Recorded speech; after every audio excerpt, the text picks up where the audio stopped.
Before you've even got into control charting, just start with run chart. They're simple to do.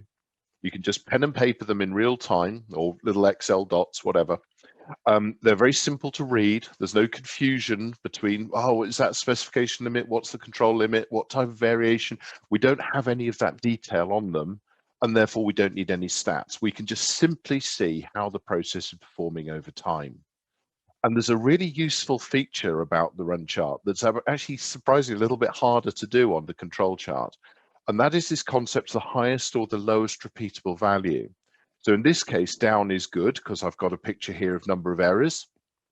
And what we've seen is the process in this case, you could argue a slightly different number. It's a little bit of gut feel involved, but here we could see 3 times we were able to get as low as 15 errors. Now, why is that useful information? Well, we're looking at what number we can repeatably get that is in the direction that we want. In other words, if up is good, what's the highest repeatable value? If down is good, what's the lowest repeatable value?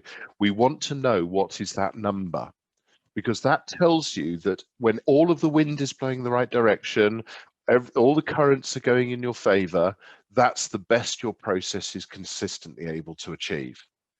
And sometimes that can give you a really good clue into what sort of project you're looking to run, even before you've done a single statistic.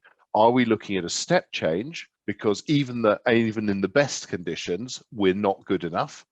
Or we're looking at relatively smaller change, as in, you know what, under best conditions, it works fine. We've just got to try and get rid of some of that nasty variation that's messing it up and the rest of the time. So that can give you a hint about whether you're looking at maybe over a Kaizen event or the green belt type approach.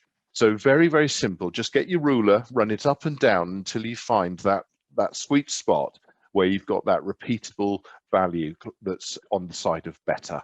And that'll give you a really good indication about what that process can do when it runs at its typical best. However, be careful of the run chart. Still learn how to do SPC if you're not familiar with it, because the problem with run charts is they're very prone to tampering. And by that, I mean, we react in the wrong way to the variation on the chart.